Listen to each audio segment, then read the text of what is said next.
So my name is Kenneth Patterson. I'm super excited and so thankful to be here. And I'm going to go over who I am really kind of briefly because for me, it's like I'm the results kind of guy. I want to get to the stuff that helps you, right? And so, yes, I'm a best-selling author. I'm also a certified life coach. I do other things too, and those are kind of in the bio, which you could read about. But like I said, I'm the guy that wants to get going here, and so let's get started. So there's 3 reasons which are also my intention and my expectation for this talk, okay? To help you move the needle towards discovering and uncovering your superpowers that come from truly loving yourself in an authentic way. Reminding you of who you truly are, which is love and above. And I want to talk about that for just a minute, okay? You came from love, from perfection, from beauty, or all, like what I call love and above. I'm actually pulling from Christine Marie Sheldon. You might know who that is. And she talked about, the scale and emotional scale and stuff. And so that's where you came from, right? And this is heaven, I guess, where I'm pointing. I don't know. But the point is that's actually who you really are. And actually, you're a being first and a human second, right? And really, you're an all-loving being first and a human second. And so the biggest part of you, the most ginormous, the most mucho grande, biggest part of you is this spiritual part of you. And I'm not knocking being physical either, just so you know. I like this package that I came in, 6'3". I chose it, right? But here's the truth. Now, sometimes people are like, well, maybe I could turn this into a spiritual Walmart, like make a return, get something different. Like maybe I could be the Rock or something, right? But here's the truth. I like who I am. And the thing of it is that's really, and I really want to make a point about that, is who you really are. That's the foundation. That's what you came from, was love and above. That's really what you are, right? So here's what we're going to do. So there's 3 things, ready? So 3 things. You drew me here too as much as I wanted to be here. Let's get that part right. Now we're going to do a bit of groundwork because I want to lay the foundation to build something on, the talk, okay? So there's 2 parts to this foundation, and some of it's going to get a little rocky, okay? A little dirty, but we're going to do that. We're going to maybe pull some rocks out, some roots, maybe there's some metal twisted in the ground or whatever, but we're going to do that and it'll make sense here in a minute. So here's the first part. Why is it so important to love yourself? Like, what's the big deal? Why? Why is that such a thing? Well, here it is. There is nothing that is not affected by how you love yourself and to the degree of that. Everything in your life, and this is what I call the 5 pillars of life, okay? You have the spiritual part. You have your relational part, your relationships. You have your emotional part. You have the financial part, and you have the physical and mental part. And that it affects everything, single thing about that. And here's the other thing, how you see the world and how the world sees you, how you respond, how you react. And a lot of times we're reacting like nuclear reactors, right? We're burning a hole of China. A lot of times the way we respond to stuff. So that's part of the foundation.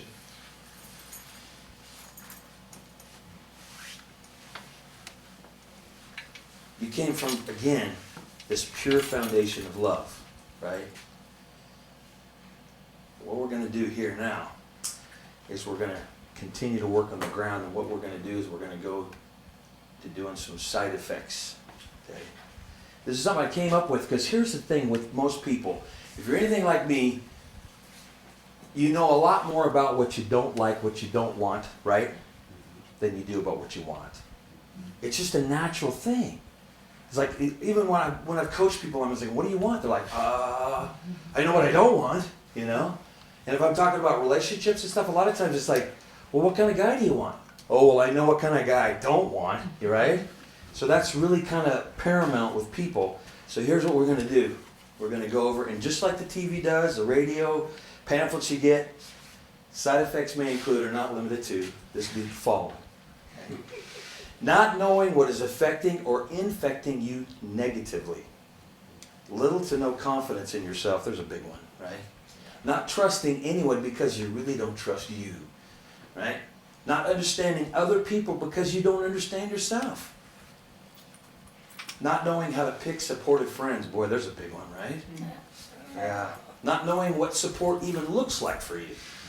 Talking smack about yourself. Boy, I'm guilty of that one too. Putting other people down. Easily agitated. There's one, right? Not knowing you're in a negative or even toxic situation. A lot of times we just don't know. Not knowing what is or isn't serving you. Not knowing what you truly desire. In other words, what you really want to have, do, and be. Not knowing the difference between having a ghost desire, one that maybe you got from somebody else, your friends, your family, peers, the media, whatever, or a true desire that's coming right straight from who you really are. Making decisions based on other people's preferences, not yours. Right? Not knowing what your preferences really are. Picking at yourself and other people. Decisions become very hard to make at times, right? Not being able to decide with ease what it is what you truly want. Talking yourself in or out of things that you want to have, do, and be. The need to justify yourself that you don't even need to justify. Explaining yourself when it's not necessary or more than needed. Boy, I'm a big explainer, I'll tell you. It serves me now, but it didn't used to. Feeling that there's something wrong with you when you don't understand you. Or, here's the other one, feeling that there's something wrong when you don't understand somebody else. Right? Letting people's opinion of you become your reality. Remember Les Brown, if you know who Les Brown is, he talked a lot about that. It was one of the reasons why he became what he did, because they told him he was uneducable in these kind of things. And a really great teacher said, you know what? You don't want to let somebody be your reality, talk to you about it. Not knowing when it's time to go it alone or get some help from somebody else. There's one too.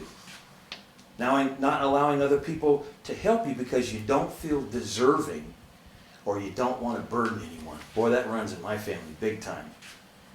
Not investing in yourself mentally, physically, emotionally, or spiritually. Feeling unworthy. Pushing away kindness. The need for someone else to understand you so that you can be happy or okay. Being afraid to love or love again, right? Having pain and or disease in your body that seems to come from nowhere. And even death, and I want to tell a story really quick. You might have already heard about this study. There was a study that the Nazis did during wartime, okay? I know that doesn't sound good, but you'll get in here in a minute, okay? Like, what? So what they did was they took babies, newborn babies, okay? And they gave them 3 things, and I mean 3 things, and that was it. They gave them food, water, shelter, and clothing, and that's it. Now here's the thing. When I've told that story to other people, I said, what do you think happened? They're like, oh, I don't know. They had rough lives. They were deformed, all this stuff. I said, no, they died. They died. See, that's how powerful love is. So we have to take it pretty seriously, right? And now I'm going to talk about, this was one of the biggest things. This has to do with something that helped me throughout my life. I want to talk to you about something that I came up with. It's called the compound appreciation effect. Okay? Because we're going to get right into, well, how do I love myself? How am I going to do that, right? How am I going to do that? It's a mathematical formula. It compounds on itself. And what I did when I went through some pretty serious times, and I'm going to share that with you. And the one thing I want you to do is please do not look at me as a victim, because I'm sure as heck not. That's no way, not involved in my life at all. But I'm going to tell you a few things that I normally do not ever share, because people look at me and go, oh, did you want to sit down, whatever, and they're all freaking out like, look, it was my life, it's okay, calm down. But the thing is that those things helped me to see me. They helped me to discover my superpowers when it came to loving myself. That's really the truth. So back in 2020, my wife of almost 30 years passed from cancer, okay? Now she did that in 5 months. We were hiking, doing 5Ks. I was lifting weights. I was hiking with her twice a week. She's hiking 4 times a week. We had no idea. She got a sore on her tongue, okay? She had it for a year. We didn't know it, okay? So she literally went from that in 5 months. I had to take care of full time. I stopped everything. I was making courses for my coaching business, and I just stopped everything. So my income stopped, her income stopped, and in that 5 months, you know what kind of money it cost Wow. We were pushing about $1 million in doctor bills, no kidding. But I will tell you this, everything worked out. That's when I first started really getting how powerful just the basic, and there's 3 levels. I want to talk about that in a minute. Okay? Babe, can you help me real quick? So there's the basic part of appreciation, okay? That's like what I would say the first level of appreciation is the basic, okay? So there's basic, and then advanced, and there's elite. And I don't think I'll be able to share what the elite is today, but it's okay. Even if you just started here, and that's what really happened to me, is I really started understanding that when you appreciate anything, and I do mean anything, but when you do it authentically, like you're not trying to appreciate something that's hard to appreciate. A lot of people try to do it that way. It doesn't work. Like if you, let's say, oh, I appreciate my family. Okay, that could be a mixed bag, right? Because maybe there's some Uncle Bob that, threw up at your wedding. Maybe you might not be feeling real good about that, right? And that's the point, is a lot of times people are trying to take things that they don't really totally appreciate, okay? And they're trying to appreciate it. And so what I came up with is I call it the stamp of approval, okay? Or, pardon me, stamp of appreciation, which also sounds like I'm saying stamp of approval. And in a minute, I'm going to show you something else that I came up with that really goes along with this, and it's really powerful. So what I mean when I say stamp of approval or appreciation, I still say the same. Okay. So anyway, because it kind of goes back and forth. But the thing is that when you put your stamp on there of your appreciation, what that means to me is that you've cleared it, so to speak. It's clear. It's kind of like the radio station. It's 102.7. It's not a mixture of another station. It's clear. Because when you send out that kind of message that says, I really appreciate a sunset, or I really appreciate, petting a dog, or seeing a baby. This is one big for me. I don't know if anybody loves this, but I like little kids, like when you're in the checkout line, little kids will turn around and start making goo-goo eyes and stuff. I'm like, oh, and I'm doing it too. I'm like, change my face and stuff. And I have a blast, right? It's so much fun. And sometimes before the parents go, ooh, stranger danger, like, hang on, we're doing fine, it's okay, calm down. But the point is that anything that you can appreciate, truly appreciate, right? And you put that stamp on there, that you approve it. It's kind of like, I approve this message, right? Kind of thing. We've heard a lot of that lately, right? So the thing is that when you do that, that's clear. So it's like something that you, like my lovely wife here, she loves waterfalls. Those have been totally approved and have a stamp of appreciation on it. Because when she's there, that's totally the way she feels about it. There's no static, there's no noise going on. It's just like, she really loves that. And so if you find those kind of things, that can really help you. And that it could be a sunset. It could be just like being able to breathe, for Pete's sake. Yeah, I wear glasses sometimes, but I'm so glad that I can see you, right? I mean, that's important. Even just simple things like the pillow that you sleep on. I mean, and if you do that, and I'm gonna show you how to get to the advanced. Okay, this here is where we're gonna put some gasoline on there, because this right here could change your life. You just do that alone, and you just work at that. That right there can absolutely change your life. Period. But what I learned is, especially when my house burnt down to the ground. Okay, so after my wife, for that period of time, and I normally never share this. I'll just tell her, she knows I don't share this stuff because people just start feeling sorry for me. So 5 months after she passed, my house burnt to the ground, okay? And I mean, when I tell you there was nothing left, there was nothing left. In fact, it got so hot that the car that I had next to it, the steel belts were laying there. There was pools of aluminum. I mean, it was nothing. In fact, it was kind of funny. Progressive calls me and they go, we need to get your, the VIN number, and I'm like, I laughed at her. I said, okay, just a minute. I go out there and take a picture. There's nothing there because it was aluminum. Well, that was gone. I extended it to her and she goes, oh, I understand. I mean, it was so hot. I mean, literally, and then even I had a manufactured home, so it was a steel frame, and there's these wings at the side that come out like that. Those were like this, and that's steel like that thick, right? So there was nothing. Even our fireproof safe, not fireproof, just saying. I don't know what that was. Somebody sold me a bad one. So anyway, the thing is that during that time, and I will tell you, between the time when my wife really got sick, because I was taking care of her all the time, 24/7. And at one point she had a bolus, I had a drain. It was crazy what was going on. But I will tell you that I lived on appreciation. I want you to hear this. I lived on it. Okay. This gets me a little choked up. Anyway, so I lived on it like it was manna from heaven. And I mean that legitimately. And see, you can hopefully hear the conviction in my voice, and my heart is telling the story. Because I lived on that. And I was so appreciative. I had so many people help me. I'll tell you what, when you turn this thing on, you do this thing, and you really do this and understand this, your life can absolutely transform into stuff you never even thought you could even ever do. And that was just the basic. When she was sick, this is where I was, right? When my house burnt down, this is where I got to. And man, it was like jet fuel. It totally, and here's how it is. This is so easy. It's so simple. I'm the guy that's like, make it easy. In fact, I wanted to bring like 50 buttons that said easy on it, because I'm the guy that's like, let's make this easy. I don't want something complicated. Life's complicated enough. I want something that works really well, that's easy to do, right? So, here's how you do it. It's just so simple. It's almost so simple, it seems like it should be more complicated. All you do when you're appreciating something, which is also loving yourself. I did not know that. I fell in love with me way more because, here's the truth. It's your creation. It's yours. This is your reality. You're creating it if you square with that. And if you don't, it's okay, kick it out. It doesn't matter to me. Because that was one of the things I was going to tell you, is that anything I say, if it doesn't resonate, kick it out. I don't care. It doesn't matter. Only pick what you want. Kind of like going to the grocery store. You take what you want, you leave everybody else there, and all the other stuff, and you go home, right?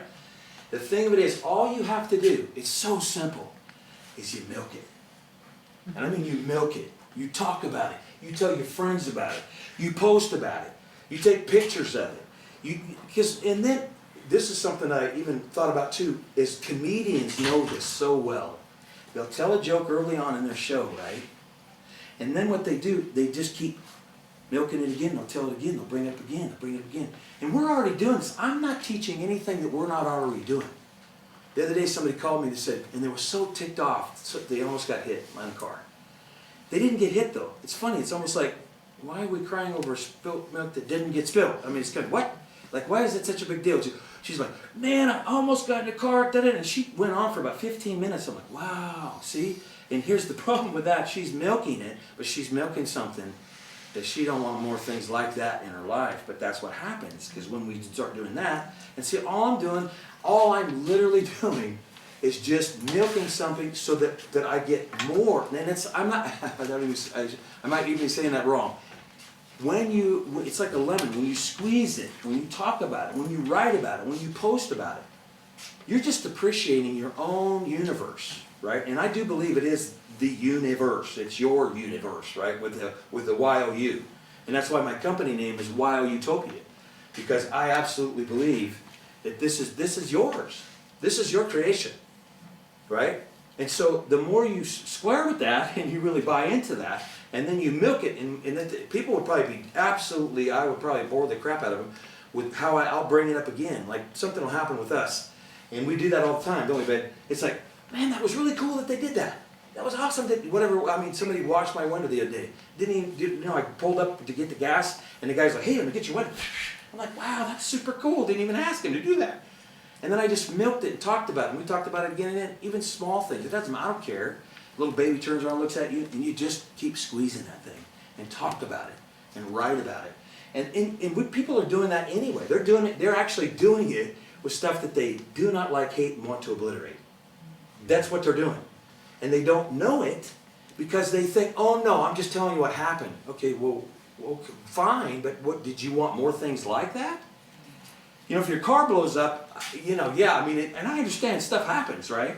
But man, go general.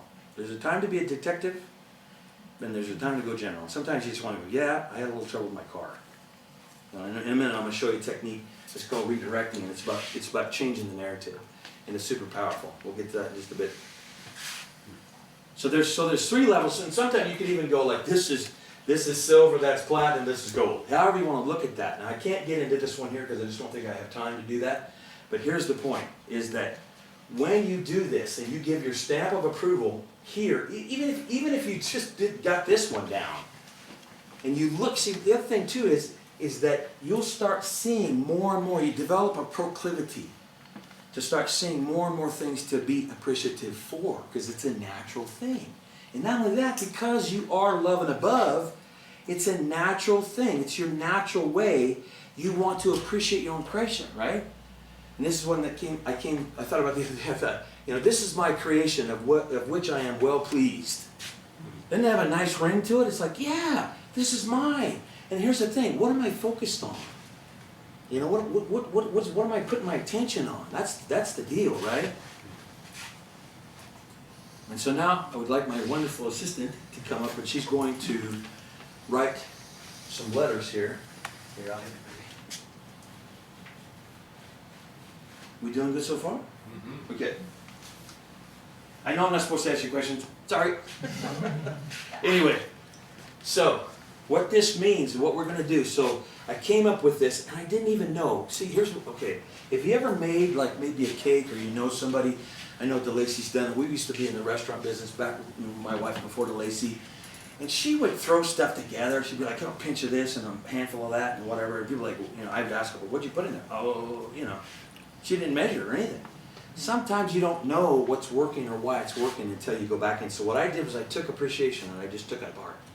Since I was a kid, I always had this proclivity to just take things apart. And I put it back together. And then I became like the family blender fixer, vacuum fixer, right? Because I just fixed all kinds of stuff.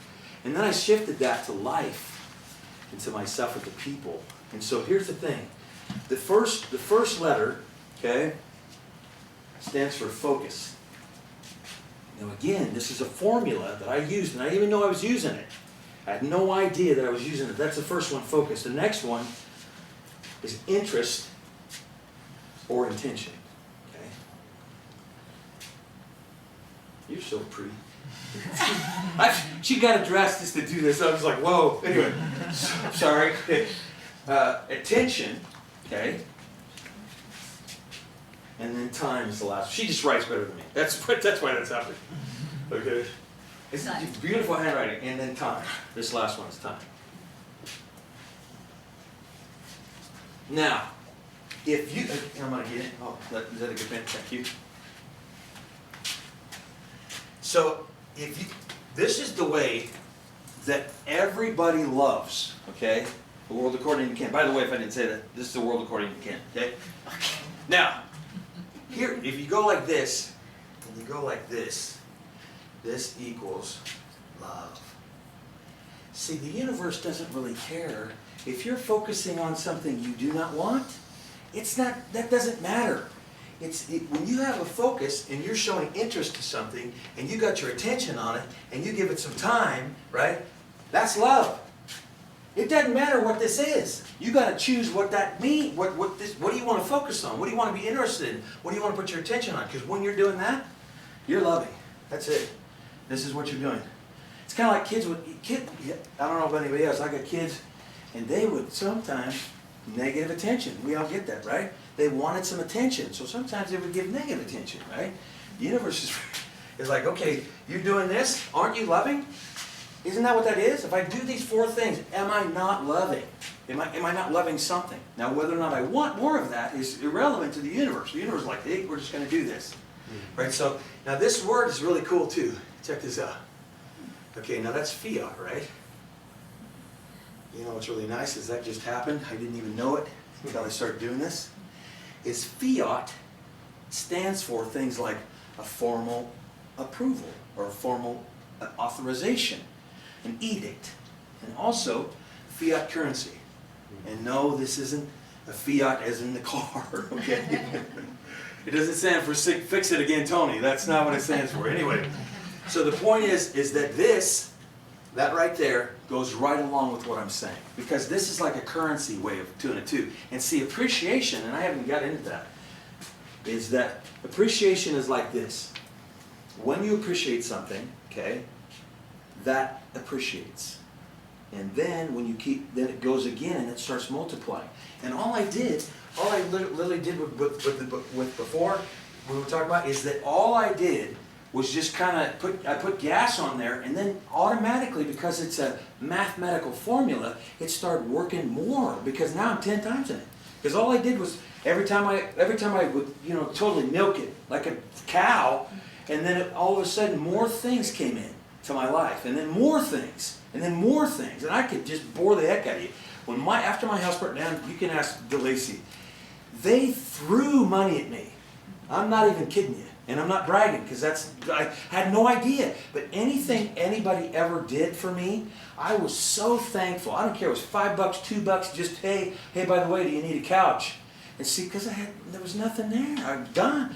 I was actually in Fallon at the time, and I had a little Honda Fit, and I had a duffel bag. That's it. And so, and I wasn't here, which was nice, because I'm glad that I wasn't here when it burned down. Okay, because that obviously gives some other situations, right? Because you watch your house burning. But the point is that there was one organization, remember that? They finally got a hold of me and said, we've been trying to get a hold of you to give you money. I'm like, oh, okay. And actually when it first started, okay, FEMA was so involved, and they said flat out, Ken, you have to have all your ducks in a row. You have to have all your paperwork filled out. You have to prove that it's your house and all this stuff. And if your wife's on there and she passed, then we have to make that right and all this other stuff. So I'm doing all this stuff, right? Guess what? All of a sudden there was a bunch of money in my account. I thought maybe a drug dealer or something made an accident. They just put it in my account. I looked at Lacey, I'm like, this is not right, okay? There's a lot of money there. And what I found out too was that actually, I met this gal, okay, from FEMA, okay? And I'm going to be careful with this because she told me, she goes, I shouldn't be telling you this, right? She said out of thousands of people, this is no kidding, thousands of people, I was the second person she talked to. Because during that time, in the 2020, Florida was flooding. Up in Washington, they were burning. California, there was stuff going on all over the place. She said, Ken, I've talked to thousands of people. There's the second person that got full benefits. Now tell me, I could just go, oh yeah, that was just by chance. I don't think so. That's because my attitude was such a gratitude attitude that just came right to me. It just came rushing towards me. And because I was so thankful for anything. And see, that's the juice right there. Is literally, and to me, what's not to be grateful about your life anyway? I realize that there's some stuff you go, yeah, but what about this, all this stuff. But yeah, when you focus on that, you're going to get more things that are like that. And yeah, you don't have to think about getting cancer to get it. You don't have to think about your car blowing up to get it. That's not the way it works. It's the frequency of that thing, kind of like a genre, right? And it's also the frequency of your frequency, like how often you're doing it, right? And so you can shift that. We good so far? You good? Okay.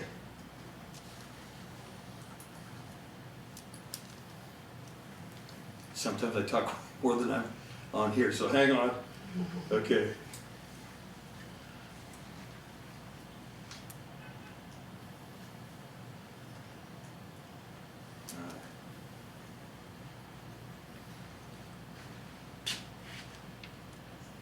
I didn't know if I was going to share this or not. Ooh, wow. You're good. Okay.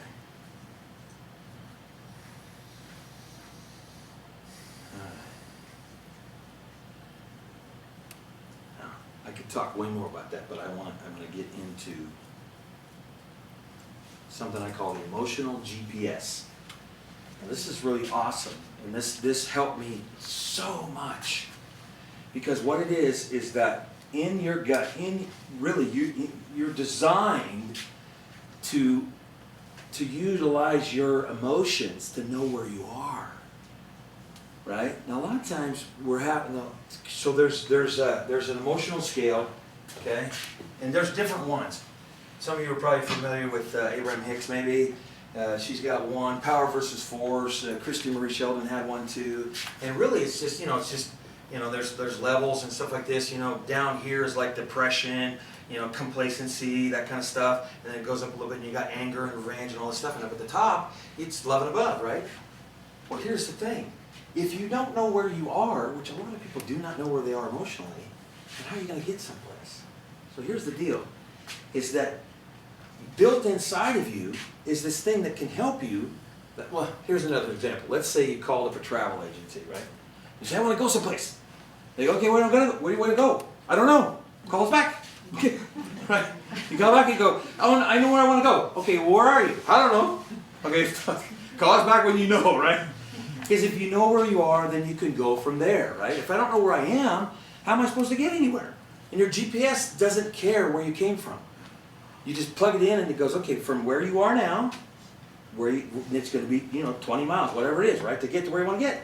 When you go to the mall, what does it say? You are here. Now, if you want to get to JCPenney, you might want to know where you are, right? And so the thing of it is that the GPS is such a gift because it tells you, where am I at? And then the more time goes on, you start figuring yourself out. Wait a minute, I'm kind of feeling a little bit angsty. Now, sometimes you just might feel off. I just don't feel like myself. You ever said anything like that? This doesn't feel right. I don't feel right. I don't feel good. There's two emotions, basically, right? One feels good, and one feels bad. That's really the deal. That one feels good, one feels bad. So that gives you something. And even if somebody called you and they said, where are you? I don't know. Go find a sign. Go find something to help you. Oh, where's the sun at? Whatever, right? I think I'm in Southern Oregon. All right. At least that would be a place to start, right? Because then somebody could come pick you up. I think we've all had situations where I don't know, I can't see the sign, whatever. But at least that is a place to start. Now, when you start getting better at it and you start really checking in with yourself, and this is a big deal too, and I would when that's what even with my phone, it's like checking in with yourself. How am I doing? That's a good question. How am I doing? Do I feel good right now? Do I feel angsty? Do I feel fearful? Do I feel complacent? Do I feel agitated? Do I feel angry? Now, I will tell you, I've coached people right into anger. One of the people I've coached, just to give you an idea of some of the stuff I've helped with, my dear, wonderful cousin, and she's okay with me talking about this kind of stuff. She's a sister to me. We're just brother and sister. We just figured it out. Even though she's my cousin, she's totally my sister. We just call each other. She calls me her little brother, Anyway, her husband hung himself in the garage, okay? Years ago, we were at a family reunion, and she goes, she hadn't done anything. Okay, he hung himself, and the house was the same for 3 years. She never moved anything. I mean, when I say she didn't move anything, his wallet was in the same place, his shoes were in the same place. There was picture all. So I went to help her, and I helped her with like estate sales because I'm really good at that. I'm also a serial entrepreneur too. But here's the thing, is that I coached her right into anger. Now I know that sounds bad, but it's not, because anger is above some of these other things. Depression's at the bottom. Most people want you to be depressed because you're not a problem. Right? We don't have to worry about him. He's, whatever. And it's like, we don't want that. Oh, close the door. So here's the thing. Anger is a little bit further up. But see, anger is movement. That's why it's good. And so you want to do that. So if you're angry, well, above that is what? Could be it's revenge. And above that is maybe frustration. But then you get a little further. All of a sudden, optimism, this kind of stuff. You get a little closer. Maybe you're hopeful. Right? Because you want to get up here. Doesn't everybody want to get there? I do. In fact, I call it being a running back. Man, I'm running back. As fast as I can. Because I don't want to be in that place where I'm not being myself. Because this down here, that's not really you. That's not you. You're 11 above. You're up here. That's where you are. That's who you are, actually. Okay. Now, here's one of the things that I teach people about. Is a way to move up the emotional scale. Okay? And this is what I call, we interrupt this broadcast. Okay? Remember that? I remember when a kid, I very, very first heard, it's like, we interrupt this broadcast. And it did interrupt something. Whatever I was playing with, I'm like, what is that? I remember years ago, my wife before, she was from back east, okay? Their stuff goes on back east. What? We're talking like tornadoes and stuff. I remember when we first got married. Wow, we were someplace where there's tornadoes. I'm from Oregon. What's happening? She goes, oh, got to take the wind. I'm like, we're doing what? Like, what's happening here? So I was not used to that. But boy, when that ticker comes off down the bottom of the TV, oh wow, right? So here's the thing. You can do that too, but only in a good way. Is that you want to interrupt it. How do you do that? How can you do that? Well, here's the thing. Take a walk, take a nap. Take a drive. Call a friend, somebody that's encouraging. So you can get off of that train for a minute, right? Make love, whatever. I'm just pet your dog, make a sandwich, change your clothes. There's a big one too. People change their clothes and they, oh wow, I feel like $1 million with my new suit on, right? Whatever. So anything that can interrupt that situation where you're going down, that can help you a lot, right? You like that? Is that good? Okay, here we go. All right. Now, this one here, this is one of the early things that I used to do. It's so powerful. And it's easy. Anybody can do it. You go in the bathroom a couple times a day. It's a mirror. I call it mirror, or it's what I coined it, self-love reflection technique. Okay, and so yes, it is getting in the mirror. That's true. Okay, and I know sometimes people are like, does this make me look fat? You know, whatever. You know, it's like what? You know, you're looking in the mirror, and go, oh man, look at those dark circles. Wow. You know, you know. And I used to do that, but here's the truth. If you do it, and I'll give you a testimony of a person that was ticked off at me, worked so well, she was mad at me, which was interesting. But so all you do is so easy. It's so easy. You go in the mirror and you just say a phrase, and you just be a little bit more kind the best you can. And I know it's hard. Like some people won't do it. I've coached people that are just like, I can't look in the mirror like that. I'm like, wow, and here's the thing.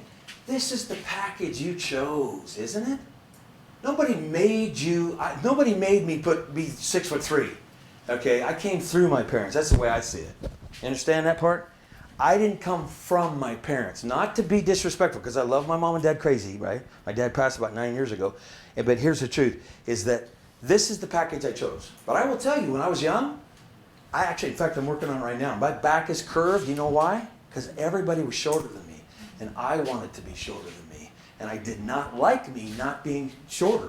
Because, in fact, actually, the only time I know this sounds weird when I tell people, unless I was standing in a mirror, or something that was reflective, I didn't even know I was tall. I didn't even know. And the doctor's like, man, and then the doctors told my parents, oh, he just needs to lift weights. Well, I did a bunch of that. That didn't work. That wasn't the issue because my emotional stuff was off, right? I was thinking there was something wrong with being tall. And so your body will just do that. So then it got curved. Well, now I'm working on it now, and actually it's working out. I'm making it straighten up again. But here's the thing, is that this is the package you chose. And I'm so glad of the package I'm in now. I love this package, okay? But see, I didn't always. And you might be wondering too, wow, did Ken ever have a problem, loving himself? Oh, that's a yes.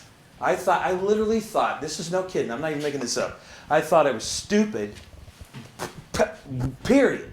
And not only stupid, but there was something deliberately, like God just didn't have the right parts that day. And they were aftermarket parts or something from China. And so he just had a bad day. Whoa, we just did the best we could, put him, And so it's like, yeah.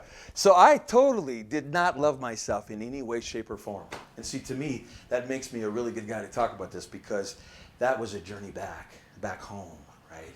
To really loving myself. And since then, I love me. I am absolutely in love with me too. And here's the truth.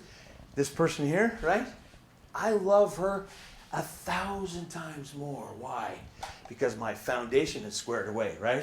Because I got a good foundation. So I love more. No kidding. I'm a better husband, better father, better neighbor, all of it. Because I did that one foundational thing, which is I really figured out how to love me, right? So here's how it works. Super easy. And I'll tell you the story too. So all you do is you just look in the mirror, and this is just the phrase. And the way I do it, you don't even have to believe it. That's what I love about this technique. You don't have to believe it. You just don't. In fact, one of the gals that I did it for, she didn't believe me. She was so skeptical. And I said, just do it for 28 to 45 days. You'll be fine.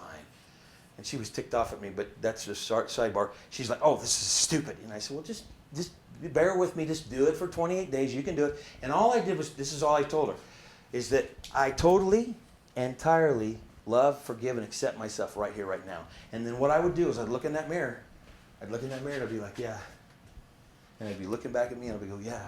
And even though I saw my dark circles or whatever my things were, I was like, I'm just going to do this. And I kept doing it. And actually, Louise Hay is famous for doing mirror work and stuff like that. If you know that, Hay House and that kind of thing. Plus, I think Oprah Winfrey, it was a big thing for her for a period of time. She was teaching that too. It's so powerful, and if you do it every day, even if you just do it one time, but if you do it twice, because we're going to go in the bathroom a couple times, right? We're going to be, and even if you're not there, you can use your phone, you can use the reflection part of it, or like the selfie or whatever, you can do it. And it just took that much time. And what I tell people is like, hey, that's what I would say. And there's a gal that I taught it to probably about 3-4 months ago. And I even forgot about that. I used to have a group they called the SLR group. And I'd break out the pom-poms. Anybody, and when people did it, just text me and then be like, oh yeah, man, you're awesome, blah, blah, blah.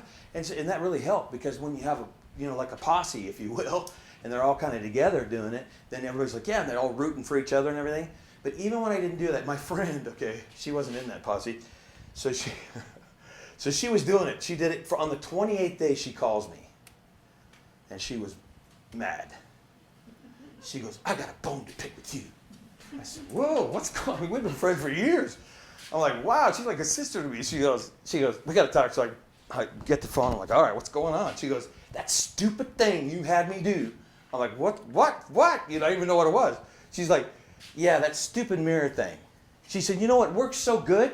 She said, now I realize that now I'm thinking about the fact that my kids think I'm the First National Bank of Mom, okay?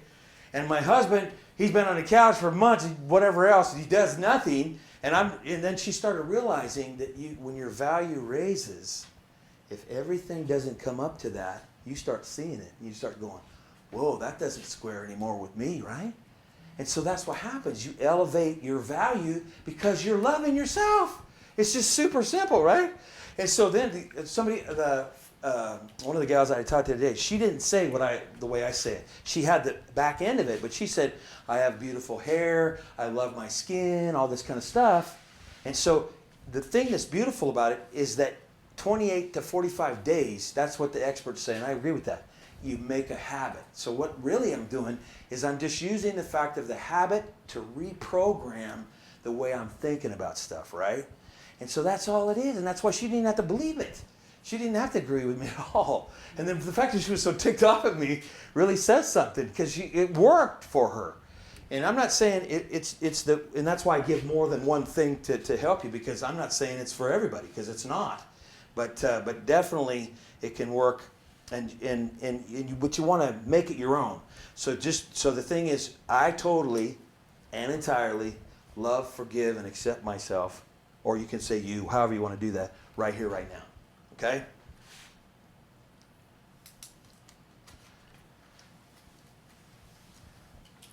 Now, I have a question. I know you can't answer me. I know you can't answer. I don't know where, do you know where the class, oh, there you go. Thank you, babe. So, okay. But I have a question. Just let it sit for a minute. Can you change your past? Okay? Can you change your past? Here's the truth. A lot of people, most people think you can't change your past. Here's the truth. I'm going to bust that myth right now. Okay? You with me? I'm going to bust that right now. Here's the truth. You absolutely can change your past, and here you do it. Here's how you do it. It's not that hard. I'm going to tell you a story, too, that really explains it as best as I can. But I want to say this other thing, too. Tony Robbins was the first person I ever heard say, the past doesn't equal the future. Well, that also says something else, too, that most people think it does, right? That my past actually is that past is actually creating my future. That's not true. And that's why he was saying that. But here's the thing. If you changed your past, do you not influence the future? Do you not change your future? That's a hail to the yes, right? So here's the thing, is all you have to do, and I'll give you this example. So I had a friend that he was a pet sitter. Wonderful friend. He passed about 2 years ago. Okay, he was 20 years older than me. Just a neat guy. You would have liked him. He was the best pet sitter. He was like a pet whisperer. I mean, he could read the mind of a cat or something, like, whoa, dude, you're freaking me out. Anyway, he would watch my cats. I had 3 cats and a dog. And so when we would take off somewhere, go vacation or whatever, he'd watch my animals. Well, then I would pay him 2 ways. I would actually take him to dinner, and then I'd give him some cash. He liked that too, because he wanted the cash. And I paid him really well. And then we'd go to 1010 buffet. If you've been there, it's like, buffet. And we're guys. We're like, And so I love the pudding with the ice cream. By the way, I'm giving you a little trick there. Ice cream with pudding is awesome. Just saying. Anyway, that's something else. Okay? So we'd go, and then we would do that. And then we'd go to Yogurt Hut or something, right? And so one day we're sitting at Yogurt Hut. I don't even know. Are they even around anymore? I don't think they're around anymore. Anyway, whatever. I know I can't ask you questions. Anyway, so so we're sitting there, and he goes, Ken, I got to tell you something. I said, what's that? He goes, I had a sleep test. And he said, here's what happened. This cute little gal came up with the mask and she put it on my head and he said, man, I flipped out. I ripped it off. I got palpitations happening. He said, I'm having a panic attack. I'm sweating. My face is red. He said, I ripped it off and I threw it. And everybody kind of freaked out, right, in the room. And then he goes, I can't do my sleep test. And I said, oh, okay. I said, you know what? And I never coach my friends without asking permission. I just don't do it, right? And so I asked him this question, my famous question, are you open to a thought from me? Well, oh, of course. I said, you know what? What if you took the teeth out of that story? What if you took the teeth out of it? Okay. What if you took the blood and the guts and the ripping and the whatever? What if you took that out? He's like, I don't know if I understand what you mean. I said, okay, let me explain it to you. I'm going to say a possibility of what you could do to take the teeth out of it. He goes, okay. I said, what if you said instead to yourself, because the only story that counts is the one you tell yourself and everybody else, right? So it's the narrative, right? So he goes, okay. I said, what if you said instead, what if you said, you know, that sweet gal came up to me and she was really cute, and he kind of like, you know, and I said, what if you said the sweet gal came up to you and she put it on your head and you just didn't like it? Now, see, I just took all the teeth out of that, didn't I? Right? And so he looked at me, and his eyes are going back and forth. He goes, oh, man, he's thinking about it. I said, now I want you to put it in your words, not mine. Right? Because that's the key, too, right? Even with the reflection thing. It's your words. That's what counts, not mine. And so he goes, okay, he's thinking about it. He goes, okay, all right. How about this? He says, all right, I get you. He said, you know what? That sweet little gal came up to me, and she put the mask on me. And she had a smile on her face.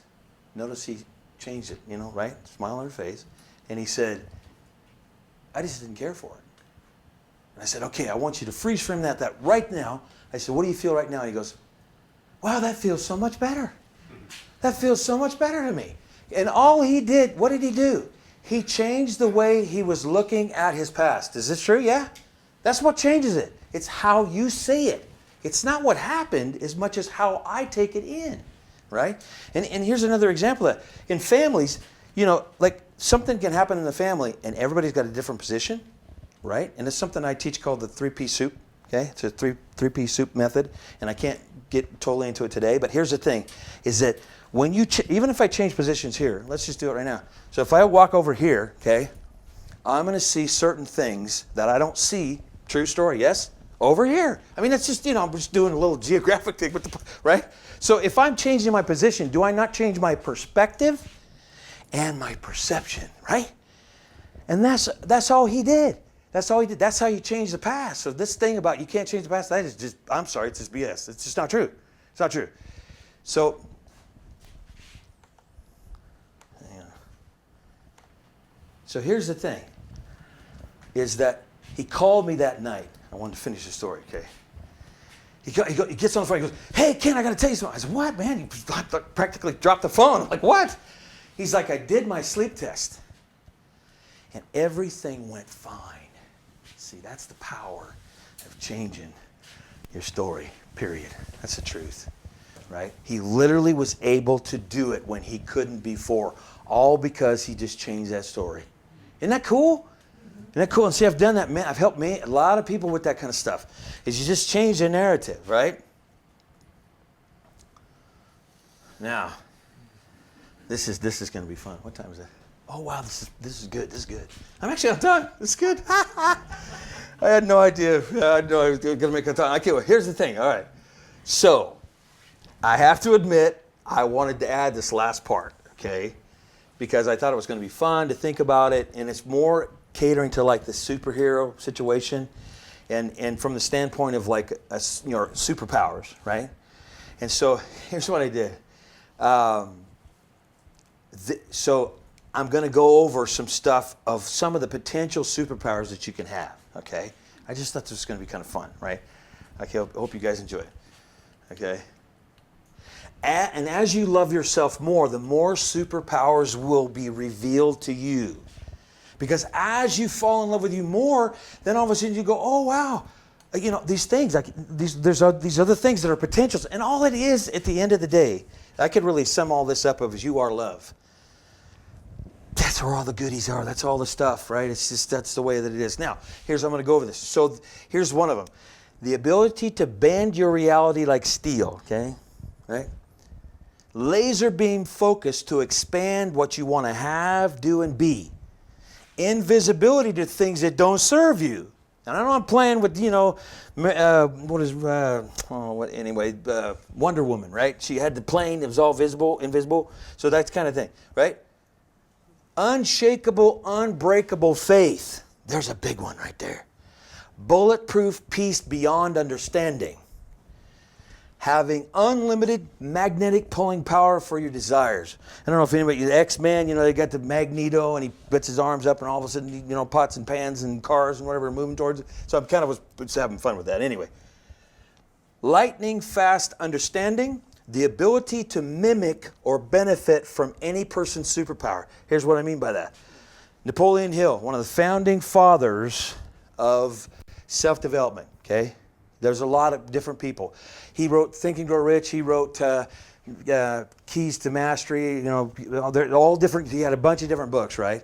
Now, a lot of people think it was all about getting rich. That's not true. If you actually read the book, that's actually, I don't even know, like on the number, it's way down, like in number 20 or something like that. It was all about personal development, who you are, what your character traits are, all these kind of things. Now, here's the thing. A lot of people don't know. I love this story. He used to do a mastermind in his head, okay? He did a mastermind to the point he almost thought he was going crazy because it worked so well. See, the brain can't tell the difference between an imagined situation and a real situation. You've ever heard that before? Okay, here's the thing, is that what he did was he had these masterminds with people that he couldn't be around, like Lincoln, Henry Ford, Emerson. He had all these people in the room, and he almost went bat crazy, okay? Because he thought, oh my gosh, he didn't know whether he was doing it or what was going on, but he could pull from the things that they had power, right? There's superpowers. Like Abe Lincoln had different things that he was so good at. Emerson understood. He would just pull from those people. And see, even Tesla's like, ideas are in the air. This really isn't a superpower, but it is in the sense that if you're not using it, of course. Here's another one. The ability to love when it makes no common sense to do so. I'm going to tell you a little story, okay, if that's okay. I can have time. Yes. Okay, here's the thing. So, so 3 things happened to me in 15 months. This is no kidding. I'm not making this up. So, my wife of almost 30 years, she passed. 5 months later, my house burns to the ground. 5 months later, I got attacked by somebody that was in the family, a boyfriend. He was big as a house. He pounded my face probably about 20 times, okay?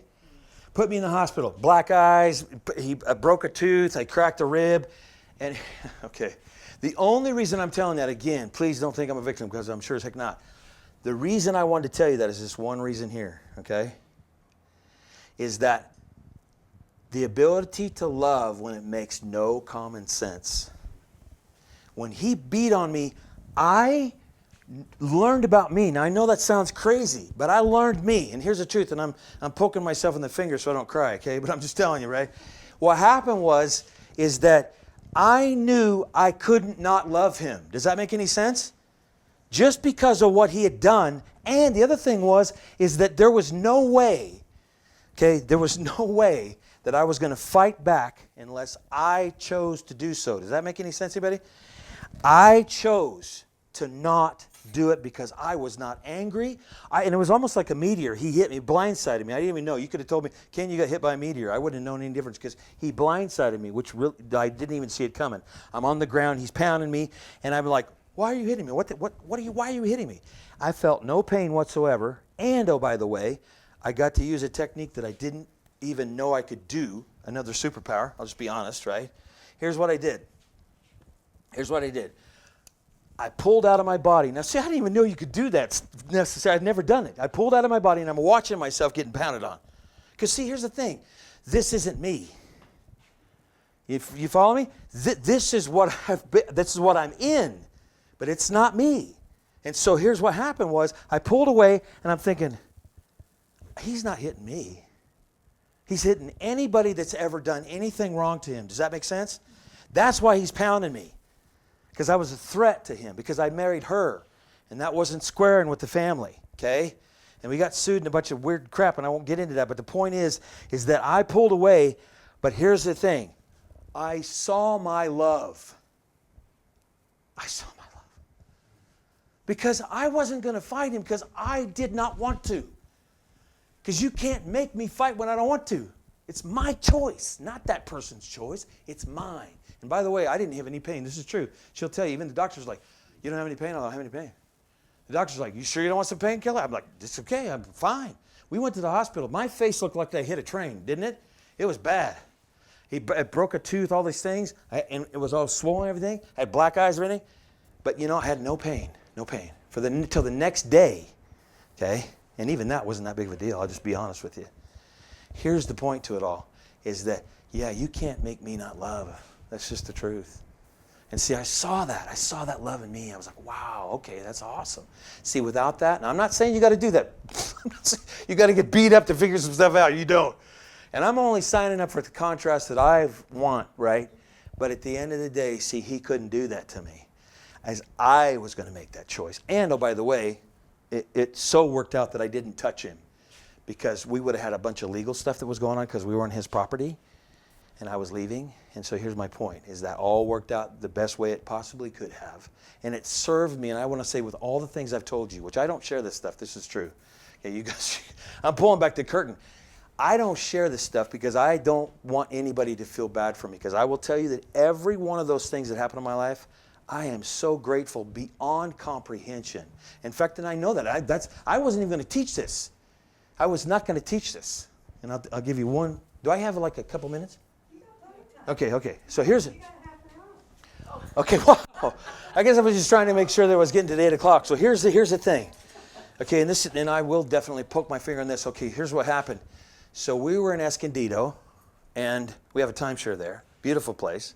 It's called Welk Resorts. If anybody here old enough to know who Lawrence Welk is?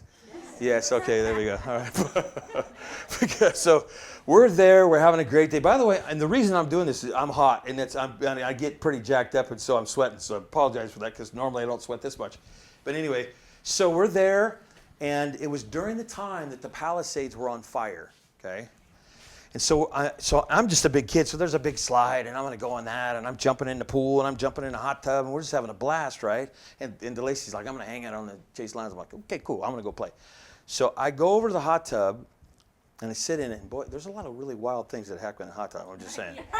I mean, there's movies about that. In fact, I saw a movie that was like, the hot tub, I'm like, what? There's a movie about that? Anyway, so I'm sitting down, and there's all these people coming around, and I didn't really realize it, but I didn't even think about it either, is that people will go to a timeshare, like, if your house burns down, where are you going to go?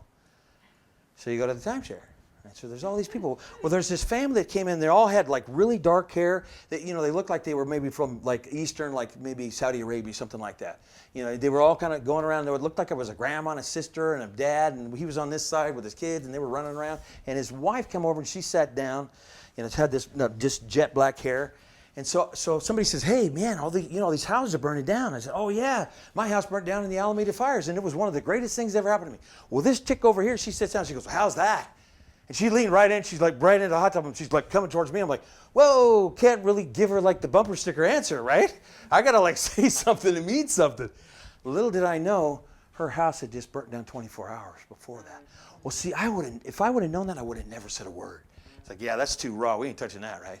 So here's what happens. I start pouring into her. I start telling her all the great things that happened. And I'm going to write a book. I have a fire book that's coming out not that much longer from. I'm actually about halfway done. Anyway, and so, but she was the predication for me doing that. But anyway, so she sits down. So I'm start talking. I'm pouring into her, and I see, boy, there's tears welling up, coming down. And I'm just talking to her about how, like, what you gain, like when you look for the gain, you lessen the pain. Just all these different things, right? And so she's like, wow. And then so that, go a little further. I don't know if I was going to tell this story, but anyway, so this somebody else comes in the hot tub, right? It was therapy hot tub, I guess, night or whatever. And so this guy sits down, and he's this little Mexican fella, and he was talking to this young gal, and I thought, well, maybe they were either together, or maybe it was a daughter or something. So they're sitting down, they're talking and everything. And then I said, hey, how are you? And we're talking and everything. Well, I could tell he was just distraught. His wife had passed, okay? And I could tell he was just being really rough on himself. You know, right? When somebody's really like downing on themselves, right?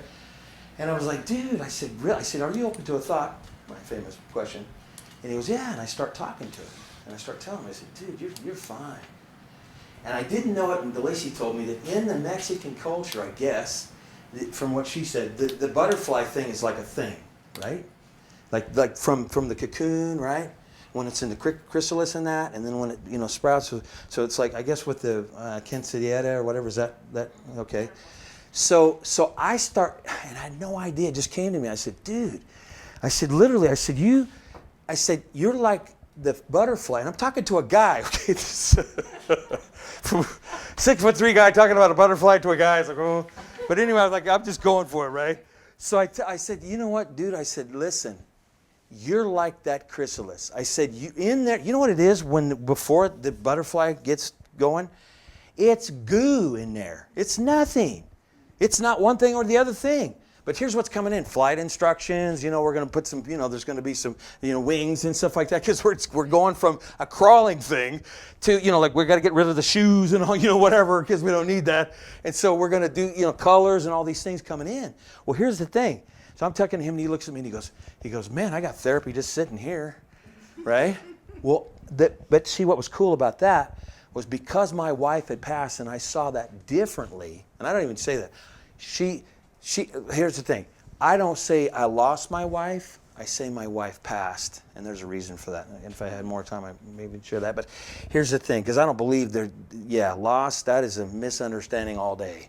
You're not losing. There's no loss. That's ridiculous. When people say, and I know why they say it, okay? But the truth of it is, the loss is based on ownership. I'm just saying, like my wife, my car, my dog, my whatever, and even with my house burned down. See, I said my house burned down. I never said I lost my house.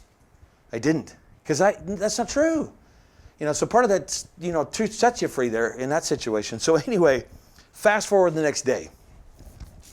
I'm going out to the pool, I'm going down the slide. I'm like, man, I want to get some slide time in, right? And there's kids all there. And they see this big guy, they're like, okay, cool. It's a big kid, yeah, that's me. So I'm going that way. I go past this round table with an umbrella, and this gal sitting, she's got this long black hair, and I thought, oh, she looks kind of like maybe a gal last night, but she was shorter, and I thought, oh, I don't think it's the same gal I was talking to. Well, so I get past her, and she goes, oh, are you the angel that my family was talking about last night? And I was like, I spun around, I was like, nobody's ever accused me of being an angel, okay? And I'm thinking in my mind going, yeah, just ask my family, right? So, and she goes, no, you don't understand. She said, last night all my family was talking about, we didn't know whether you were an angel or you were real. Now, right then, I was like, oh, wow, I got to write about this stuff. See, I thought it was just too big. I thought it was too gargantuan for me to go, that could be one of the greatest things that happen in your life is your house burns down? I thought, I can't teach that. There's no way. Nobody's going to believe me. They're going to think I'm crazy, which people probably do anyway, but that's okay. I don't mind. So that's what predicated that, and that's why I wanted to share that. So one last thing, and this is actually my wife's. She wanted me to do this, okay? And it's really cool. It's based, okay, I'm going to sing something, but it's really short, I promise. And there's a famous song that came from, and it was predicated on when we were actually at a workshop for Abraham Hicks, which was phenomenal. If you ever want to go, it was just incredible. She's absolutely fantastic.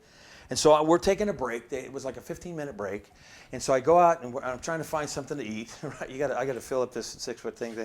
I got to fill up. These are hollow legs. I have to fill that up. So anyway, the thing is that I was trying to get. Didn't want to have a snack because they had all these machines, but I'm like, I want to get some real food, right? So there was a restaurant, so I'm trying to find out, can I do takeout, whatever. And she was doing the same. This little gal comes up, super cute as a button. She walks up, she's about this tall, real, afro hair and everything. And so we're talking, and I said, oh, what are you doing? Oh, da, da, da. We kind of exchanged some small talk or whatever. And she tells me, I told her I was a best-selling author, and she goes, wow, I got my book on my laptop. And I said, you know what? And it just came to me. You're only one thought away. And I thought, oh, that's good. She goes, I really like that. I go, me too. I'm going to write that down. Right? So, because when source talk, when you get that stuff, man, write that thing down, whatever, right? So I said that. Well, then that turned into, I was on the phone with one of my writing buddies that we were actually. I have another book that I couldn't bring, didn't have time to bring, and it's a quote book that her and I both did when we were in L.A. And what happened is that I told her, I said, I told this gal, she was only one thought away. She goes, and then it got to me. I was like, oh wow, there's a song that's like that. Okay, and I'm going to sing it real fast. Okay, you ready? Ready? And I promise I don't sound like a cat being choked. Okay, it's okay. So here it goes. And I'm going to have to stab myself because this could choke me up. Okay. You're only one thought away. You'll be there to save your day. Superman's got nothing on you. You're only one thought away. Now I have a favor. I'd like you to sing that in the first person, okay, with me. Ready? I'm only one thought away. I'll be there to save my day. Superman's got nothing on me. I'm only one thought away.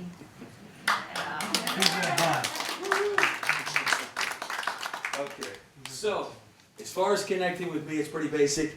We got a sign-up sheet. I got some books right there. We're basically taking whatever. Yeah, $20 would be nice, but here's the truth. Any and all donations accepted because I would love you to, because here's the thing. This really was what predicated me doing this, but there's wonderful things in here. There's 19 other authors because it was a collaborative book, right? And so I'm the last chapter, which I wanted to be. And so the chapter's, loving yourself, superpower. And also in there, there's a link, and so there's a free gift. And it's an appreciation meditation that I came up with, okay? And then all these other people that are in here, they have stuff too there's a link in there, and you can go to it, and they have wonderful gifts and stuff in there. So each author had to have their own gift, right, to be in the book. And so so there you go. That's that. And I guess we're done. There we go.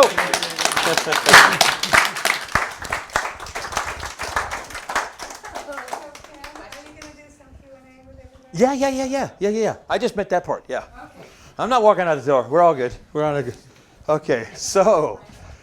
Okay. Yes. You mentioned that SLR group. So. Boy, that's been a while ago. So I had I had 7 or 10 gals. Okay. That I coached in different things, and so what it was is we just got together, and then everybody was doing the technique. And then what we would do, we would just encourage each other. And it gave me an opportunity to say, wow, no, you're doing great, whatever. And so, because you get that synergy going, and it's really helpful because sometimes people are like, oh man, I don't know if I want to do that thing. They're still having trouble. Because it's not, a lot of times it's not natural to spend much time looking in the mirror. Because we were looking, oh man, my hair's messed up. What are all these grays coming? Whatever. We do that. We just slam ourselves, right? So I hope I answered your question. So what does SLR stand for? Self-love reflection technique. Okay? Yeah. And he does go into detail a little bit more in his chapter in the book. Yeah. On that. Thank you. And the main, and I would say this too, the biggest part of that is when you say, I totally and entirely love, forgive, and accept myself right here, right now, it kind of covers a lot of territory. Now, like one of the gals that I taught this to, she added some things to that. But at the end, she still kind of did that because really, we just have to let some stuff go. Man, you love yourself and forgive yourself for some, whatever happened before.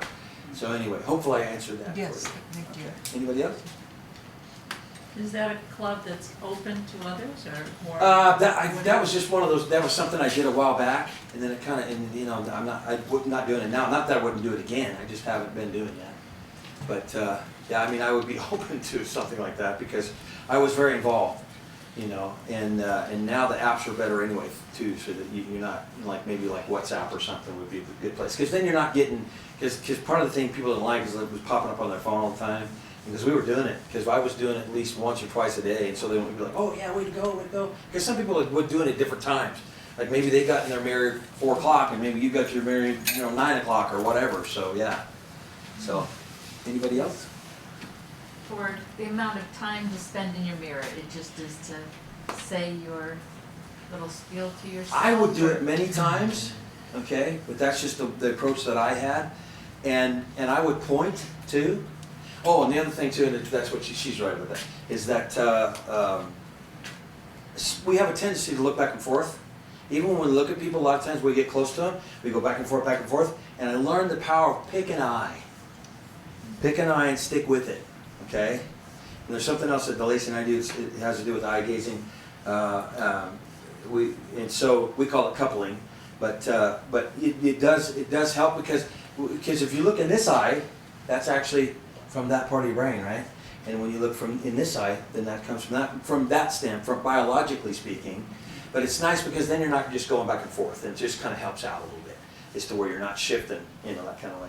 So did that answer your question? Yeah, and just the amount of time to spend each time you do it, just. Give it I would just, yeah. I mean, here's the thing. I mean, part of it is because some people have such a trouble doing it.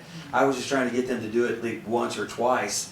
But the way I did it was, I would stand there, and to this day, I have other techniques that I do. Plus, I love myself so much more than I did back then. I would say I absolutely love me, without question. And so, but there's times when I'm kind of like feeling a bit off about myself, and I'll go back to the mirror and I'll go, you know what, dude, I love you. Like today, when I was coming here, because I wanted this to be super, super good for you.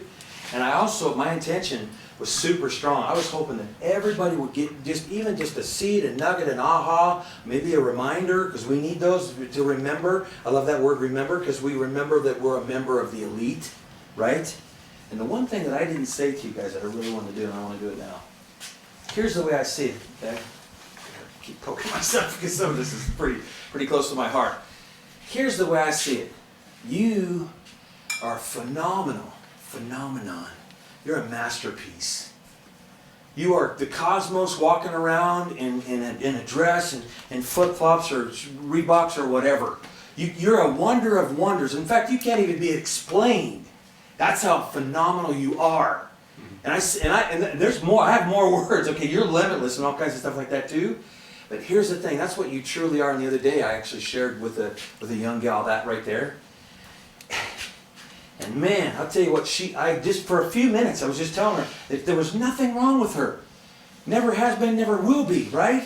And then I told her, I said, you're a masterpiece. You're beautiful. You're gorgeous. That's the truth. That's exactly how I feel about it. And so you know what happened? Tears. They just came down. She looked at me. She goes, I've never had anybody ever say anything like that to me. And her axis of her world shifted that night. And then she got my, SLR thing. Because I said, hey, let me give you a little something, right? And so to me, I just wanted to say that to you, and I missed it because I was going to do it, but I was anyway, you get in the flow and you just keep going, but that's how I see it. And here's the thing, looking in the mirror, man, do whatever you can. In 28 days, 45, what is that in the scheme of things? Come on, do you not worth that? I mean, my goodness, right? And so even now, like a little bit off or something like that, I'll look, dude, I love you, like this morning. And man, my dark circle, because I haven't gotten, because I've really been working on this. And so sometimes sleep is like, not that big of a deal to me. And so here's the thing, is that I will walk by and I'm like, you know what, dude, I super love you. Because I super do, right? And that helps all my relationships. They've grown so exponentially. And that's the other thing too, I don't know if I said it before, okay, but it's important to say. Man, when you loving on your creation, man, creation responds. When you appreciate, because you're appreciating you, because there is no thing out there that's not from you. And here's the way I see it too. Love, everything is made by love, from love, for love. And all I did was take, most people say, God is love, right? People talk about that, source is love. Well, if I just take that one step further, and I love this a lot better, let's see if it resonates with you too, is that now I say everything was created by love, for love, and from love. Doesn't that sound nice? Because sometimes people have connotations, they have problems with, God, wrathful, all these different things, right? And I'm not putting down anything or any religion or anything, and I've been in a lot of them. I was going to tell you this because it's funny. I've been to every Bible-thumping, pew-jumping, snake-taming church, and yes, they do snake-tame sometimes, that you thought about, and some you probably never even knew existed. Because I had an unquenchable desire to find out how life worked. And so I came from there, so I don't complain about that. I've been to First Baptist, Second Baptist, Third Baptist, Harvest Baptist, Assemblies of God, you name it. I've got involved. I was going to church, I don't even know if you get to Lacey knows. I was going to church 5 times a week part-time. 6 times, I was going all the time. I was going to prayer groups and Bible studies and this and that and something else. Pentecostal, charismatic, whatever. You name it. Because I wanted to know how life worked. You see? Anyway, anybody else got a question? Yeah. Oh, you want to go? I'm just, I'm thinking, I'm seeing all your techniques and how you overcome your transformations in life. But I'm wondering how it relates to your grieving process. Like how because that's just kind of like something that I was thinking about. Good question, man. I love that. What's your name? That's Paul. Paul. Great question, Paul. How I grieve. Say that again, because I want to dive into that a little more. It seems like you can't really bypass grief sometimes, even if you stay positive and you're kind of pulling in all that good energy of understanding things. Right. I'm just wondering how that was a challenge or not a challenge, or how because you went through a lot. So with my wife, that's a great question, because it really makes me think too, because sometimes I don't, I was doing some of these techniques and didn't even know why it was working. I had no idea, So when my wife of 30 years passed from cancer, I chose, this is kind of weird, but anyway, so the day she passed, and I just got done doing CPR on her and her sternum cracked, that's a very interesting thing, I'll tell you. And so the paramedics showed up, and I moved in another room, and they told me she'd been dead. She'd been, pardon me, whatever. And I'm not being disrespectful. She was dead. Right? There you go. But the point is that I knew 3 things that day. And it was also based on her and I talking about things, too. We used to tease each other. I said, well, if you die before me, I'll have to kill you. It was just kind of some fun. We would say it back and forth, you know what I mean? And so anyway, we had talked about this. She wanted me to be happy, okay? And I was super glad that she passed and transitioned. She was so freaking sick. I mean, she was really sick, but here's the thing. I had these 3 things that I knew that I wanted. And number 1, I wanted to continue to have a great life, okay? Number 2, I wanted to fall in love again, and I knew it. And I knew she wanted that for me too. And the 3rd thing was I wanted to fall in somebody's eyes, okay? And this is to Lacey. That's when she came into my life. And I also knew I was not going to grieve for 30 years. I still know people in my life, man, they're still grieving years and years and years later. You don't have to do that when you understand the process of life. I mean, welcome to the planet. People pass here. Is that a mystery or something? Like what? Okay, it's kind of like water being wet. Okay, water is wet. If you get in the pool and you go, I'm wet. Yeah, really? Okay. See, I look at it that way. When you come here, at some point, you got an expiration date, don't you? You're not going to, even if you live to be 600 years, and I study that kind of stuff too, well, there's this one guy, his picture's been through it, maybe he's 3,000 years old. At some point, he's probably going to pass. I don't care, right? I'm just being extreme, right? But the point is at some point, you might get hit by a truck or something. So to me, I don't look at death like it's a big deal in the sense of this. I'm so glad she's in positive, pure love, energy, and above, and all that stuff. I'm so glad. And so I shifted right away. And I remember when my daughter, I was watching this movie, Ben Affleck was in it, and then there was a cancer part, how that stuff works out. All of a sudden you're watching a movie and you're like, oh, really? They're going into the room and the doctors are like, oh, damn, right? So I'm bawling. I call my daughter. It had only been a few days after she passed. And she said, Dad, seriously, Mom just passed. And I'm like, well, I just felt like I need, that's a problem. See, that's that thing too, is compassion for yourself. Sometimes I was just not giving myself compassion, right? But what I would say is this, is that I knew, because what happened was, so she's on the phone with me, she's going, Dad, it takes time, blah, blah, blah. So then somebody in the background, Kaylee, well, anyway, I probably shouldn't have said her name, but anyway, so anyway, her friend, she said, well, the average person, what was it, a year? It was a year for every year you were married. That's how long it takes, kind of deal. I was like, what? When she told me that, I'm like, I am not passing that. I'm not going to grieve that long. There's no way. Because to me, and here's the truth too. So here's the thing, right? Here's the thing, to me. You should show up. Here's the deal. It's right here. When you understand some things about life, You get the fact, when you understand what love really is, let me ask you a question. Does love grieve? Does love grieve? No, it's love. Why would it be grieving? It's not. Is it feeling bad for anybody? Yeah, see, I don't square with that. No, it's not. Because it's love, right? And so here's the way I see it. The world according to Ken, always and every day. Here's the thing. Is that when you get this really figured out, you feel good. You are glad that that person is making their transition. Because they're going to a really freaking great place. Like, what's the problem? See, but it's the people left behind. Oh, okay, whatever. I'm glad I'm here. It's a great time to be alive. That's the way I see it. And so, see, to me, my grieving process, here's the other thing too. I grieved every time she lost an ability. She was a fantastic singer, okay? She's actually the reason I even sing to this day. And so, when she, okay, so here's the thing. Everything, because first she lost her ability she couldn't eat, okay, and that was a thing. And then we had to put a bolus in her. I grieved every single thing she lost. She couldn't sing anymore. She couldn't talk anymore. I mean, that was every single thing. See, people thought, oh, when she passed, you grieved. Oh, that's not true. I grieved all those other things. And I took full advantage of that in the sense of this, is that I grieved those things along with her. And so, but a lot, my family thought, oh, why aren't you giving it more time? I'm like, is there some kind of time frame here for me to grieve? Like, who could choose that stuff? You know, like, everybody's different. And here's the thing, if you need to grieve for a long time, then by all means. But to me, there's no way. It's not for me. No way. I just decided, no, I drew a line in the sand. And that doesn't mean I didn't have my moments, but I will say this, and here was a little trick, okay? I knew she wanted me to fall in love again. So I, at one point, went and stayed with a friend, and it was a person that I had a little bit of attraction to, okay?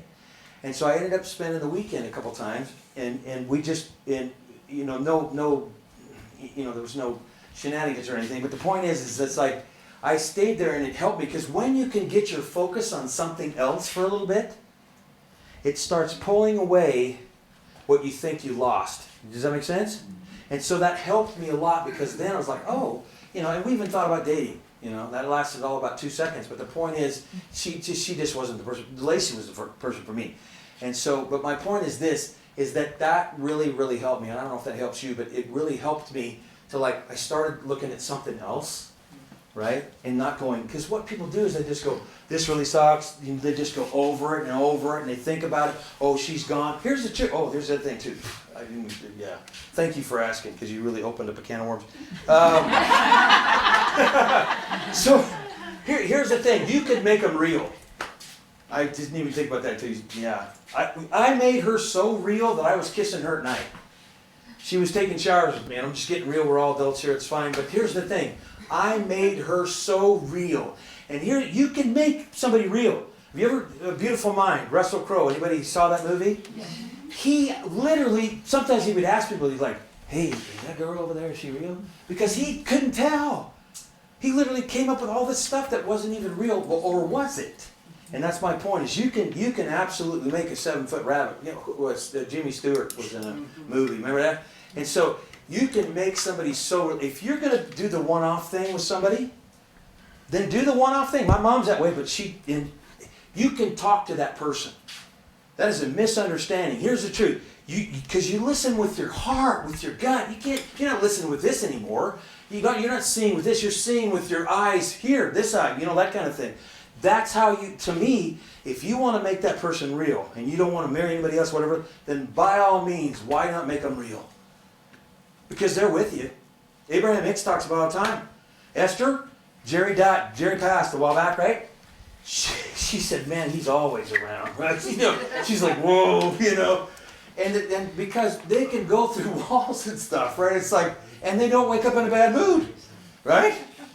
So that, and I don't know if that answered you. Maybe there was a lot more than you asked for, but Anyway, anything else? Was that good? Yeah, that's great. Okay. Anybody else? Joy? I was just going to say that when I first started talking to the mirror, Yeah? I needed to keep it short.